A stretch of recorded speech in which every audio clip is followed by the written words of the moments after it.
Hey guys, what's up? I'm so awkward. What's going on, guys? Today I'll be taking you through a glute and ham focus workout. We'll also be doing kind of a mic'd up sesh. So let's go. I'm really excited for it. So I'm just doing my warm-up exercises that consist of some that my physio has prescribed, as well as just a few hip mobility ones because they feel really great to warm up your hips. It's always the times that you skip your warm-ups that you get injured. So it's really important to warm up, especially in the middle of winter. In terms of like pre-workout meals, it actually makes such a difference what you eat before the gym.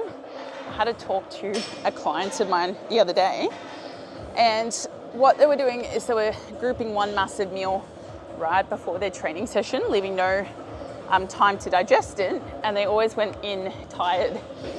So what I normally do is have a couple of rice cakes, and I'll have some manuka honey, some dates or banana because they have a great potassium content, and a protein sauce, some peanut butter. Yeah, it's me good to go. I'm a massive fan of performing dead bugs before my leg days to really activate your TA muscles to make it easier to brace on your movements. You can also use like a foam roller and place it here and just aim to bring your legs down. But we want to keep this tight in here and back touching the floor. Opposite arm to opposite leg. I like to go out a little bit more diagonally. Let's get into it. Strapping up our bootlaces, getting ready to go to battle. So the first exercise in today's workout is a standing machine abduction for glute med. I'm really excited to use this. This is my new favorite machine for glute medius because when you're at the point where you've maxed out a seated abduction or a cable kickback, and the limiting factor kind of becomes stability, and you're just not really feeling your glutes, these can be a great substitute. You can load them so much, but also it creates a lot of stability having this kind of a machine. And it's adjustable for different levers. So sometimes people that are quite tall, things aren't as adjustable with a cable kickback. So I really like this one. Let's go through it. So we want a bit of hip external rotation, adduction, and then we're pushing our hips back and up, bracing our core, kicking back. And you should feel it in your glute medius of the kicking leg. It can be a bit funny to set up, but when you get it right, they feel fantastic. The biggest mistake I see people make with their warm-up sets that I used to do is to treat it like a working set. So doing way too many reps at too heavy a weight for the warm-up set. So it's okay to like work up to your working weight, but the higher that we move up to that working weight, the less reps we want to do. So if you're doing like 10 reps of like 70% of your working weight as your warm-up set, that's just too much. The goal is to stimulate and not annihilate.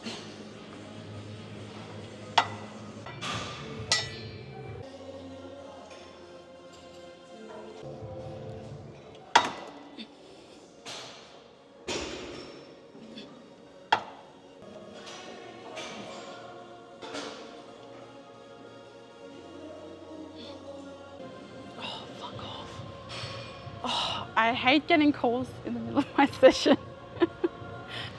Just put on gym mode. By the way, if your rep range, for example, is like 8 to 12, it doesn't mean to automatically stop at the 12th rep. It's just as a guidance. So what a lot of people do is they have a load set and a back off set is, for example, the first set is like 6 to 10. The second set is 10 to 15. What I'll often see is the first set will be maybe like 40 kilos for 8 reps. Second set will be 40 kilos for like 15 reps. If this is you, this is not how a load and a back off set works. So if your rep range is like the lower the rep range, the heavier we're going to go. The higher the rep range, we need to lighten that load a little bit. Okay, so now we're moving on to lying hamstring curl. I'm gonna do a load set and a back up set. But first I'm gonna do a warm up just to get everything moving. So with this one, we really want to think about like squeezing our glutes and pushing our hips into the pad and trying to lift the weight up first just by squeezing our glutes. Because what a lot of people do is they'll like completely lift their butt up from the first rep, and it puts a lot into your erectors and your lumbar and not as much into the hamstring. So squeezing, contracting. I'm going to use the feet dorsiflex. And big breath on the way down. Like that. You just want to lightly kind of touch the stack but not take any tension off the hamstrings.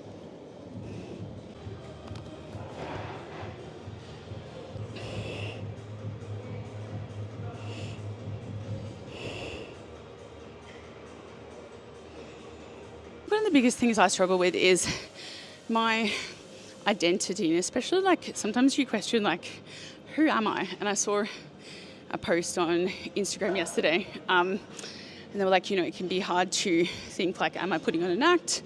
Am I being myself? And I think this is the biggest thing. Sometimes it can be really tricky to know whether or not you are being yourself, and that's definitely something I've gotten better at, is realizing, okay, that is not the type of person I am. I'm not trying to fit a mold anymore. You know, if you're just yourself and people don't like you, oh well, but if you're trying to be someone else, eventually they're going to realize and you're going to feel inauthentic. So one of the things I'm very proud of is like over the past year, just becoming more comfortable with being myself and not trying to fit into the shoes of what like other people are doing.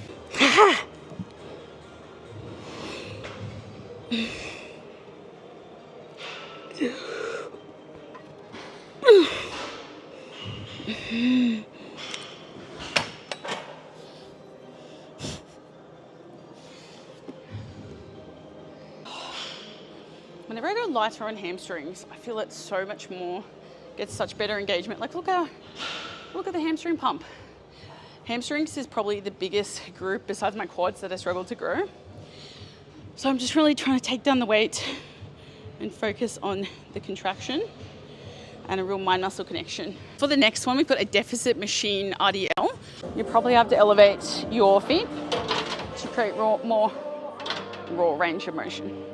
So when I perform a Smith RDL, I like to set it up at the bottom, drive it forward, like you're riding a motorbike, pulling this back, and then go up. Because otherwise what happens, if you do it up there, it's going to hit the machine the entire time while you perform the exercise. It's like that, driving it forward, breaking the bar, core tight.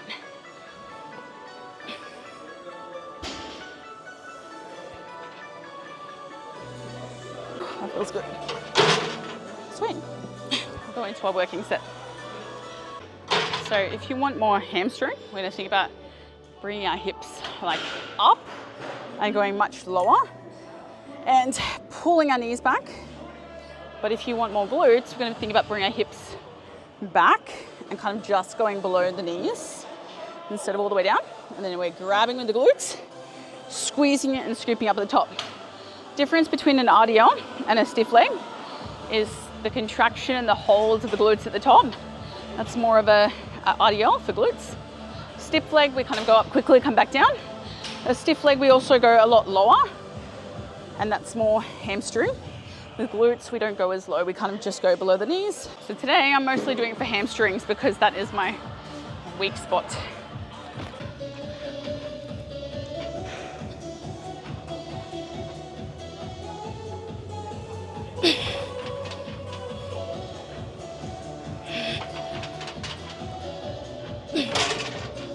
That's feeling a little bit more fried than normal today.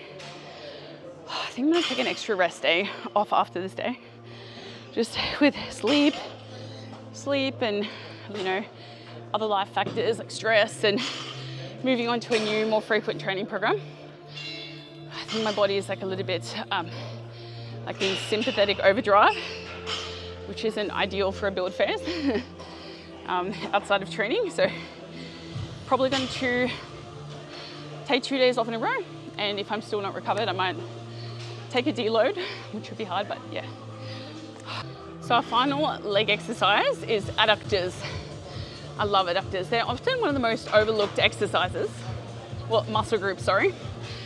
If you don't train your adductors, there's kind of like a thigh gap, which I had. training adductors creates a lot more thickness to your legs, but it also helps with injury prevention. Like a lot of people leave out muscle groups like adductors and wonder why they have injuries with like the patella tracking out. Crunch. Right, I'm just doing a couple of warm-up sets with these ones. So at the moment I've been reading the book, The Gap or the Gain, which is really good.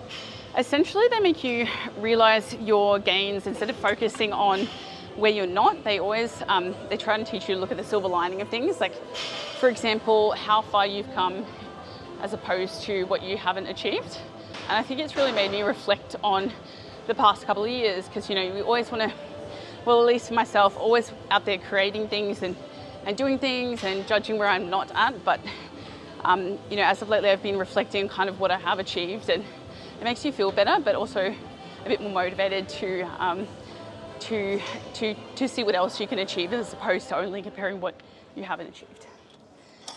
Because that's one thing, I have a very like high judgment of myself, and if I haven't achieved a certain arbitrary goal that you're supposed to have by 25, I feel very unaccomplished. But I think that's most people.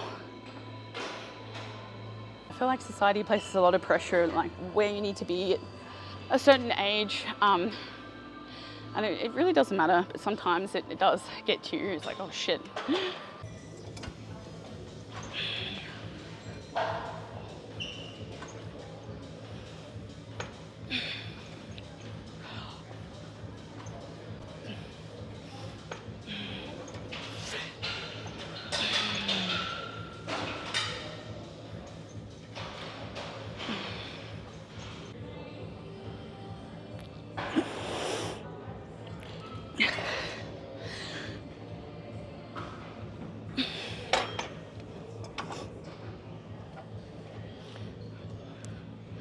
Good, half a rep more. Progress is progress.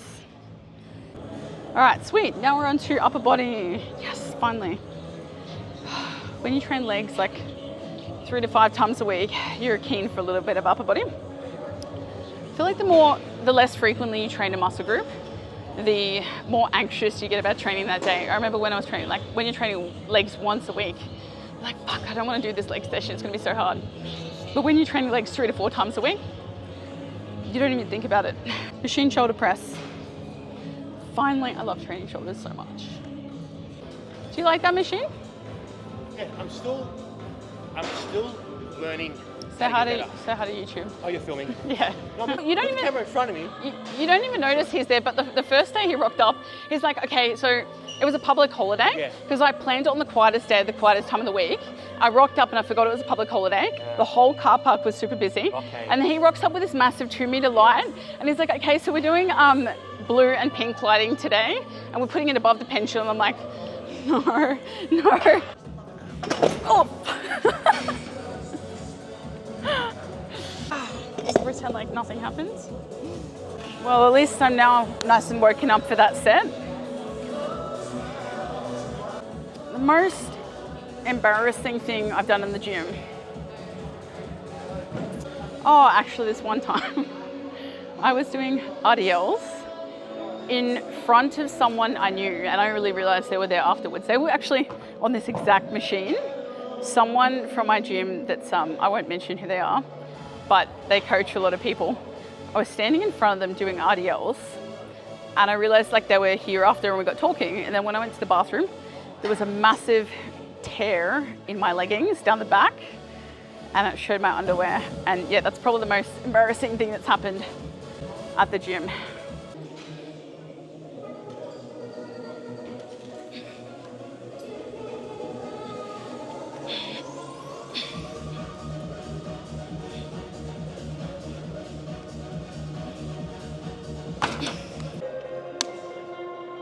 I feel like you never see girls flex in the mirror. It's only ever guys, but breaking that rule now. Now we're moving into single arm cable lateral raises. I really love these because they are so consistent, create such a great stimulus for the shoulder, and they just feel fucking amazing. So I don't really need any explanation to why I'm doing them. just love them.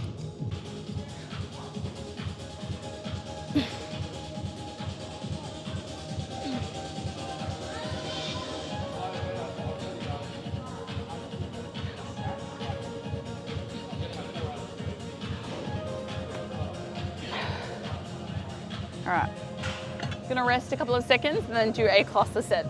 So a cluster just means smaller sets on top of our working set. If you're reaching a plateau, it can really help to improve that. One of the downsides of having such short-term memory is when you complete a set and you forgot how many reps you did. I do that every time. Was it 12 or 13 for that one? I don't remember. Normally I wouldn't superset an exercise, but shoulders on a lateral raise, they recover pretty quickly. I mean, they're more slow twitch muscle fiber. So they're not going to be super fatiguing. So I'm just going to superset these. Like I wouldn't superset if I'm doing like a hamstring curl or a single leg RDL, but these, it's fine.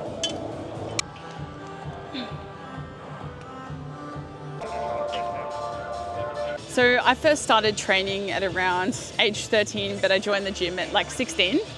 And everything was a learning game from there. I kind of had to fail my way to realizing what did and didn't work. And, you know, back then there was a lot of misinformation in the fitness industry, even more than there is now. So I guess one of the biggest things I've had to learn is the importance of like hiring good professionals and doing your research on the coaches you're going to work with.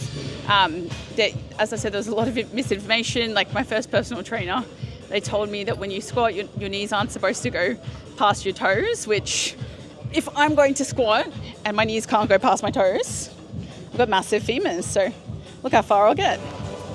I'd love to know what your most embarrassing gym story is. Leave it in the comments down below what your most embarrassing gym story is.